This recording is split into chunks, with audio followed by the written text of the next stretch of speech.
Like many good projects, this one started with the animals. The tiger looks better from in front than in back. Every one of them started out like this. Matter of fact, I think I'm holding a zebra. Vean Woodbrey. Everybody needs a hobby. I don't know if it ought to be this big. Spent his retirement grinding away in his Petersboro workshop, carefully shaping each giraffe, horse, and lamb. Carousels have been in my blood for years. Now I got one. That carousel is a 1930s Alan Herschell model, and even after a year and a half of work, it's still in pieces.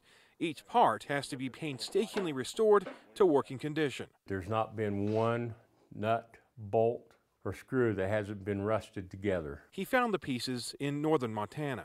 Woodbrey says the seller at the time didn't have much of a clue about what kind of a carousel this was, but he had a pretty good idea. In fact, he says when he went to take a look, he made sure he brought a moving truck and a trailer. And my wife says, I thought you were just going to go look at it. But Woodbrey's interest in this hobby is deeply rooted. When I was younger, I used to go over to Liberty Park and ride the carousel. And I was in tears when it burnt down. It was a cherished part of his childhood. And it's those loving memories that may have helped keep Woodbrey alive. Well, I tell you, if you want a downer, cancer will do it to you.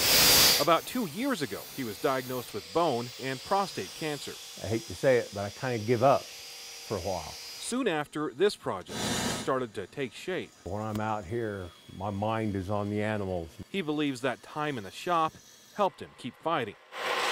And while finishing the carousel will likely take a few more years. I love it. This father of 16, grandfather to 68, and great-grandfather to 7 more hopes to show those kids and others a part of his childhood that lives deep in his heart. You can't put a price on the enjoyment that little young kids should have.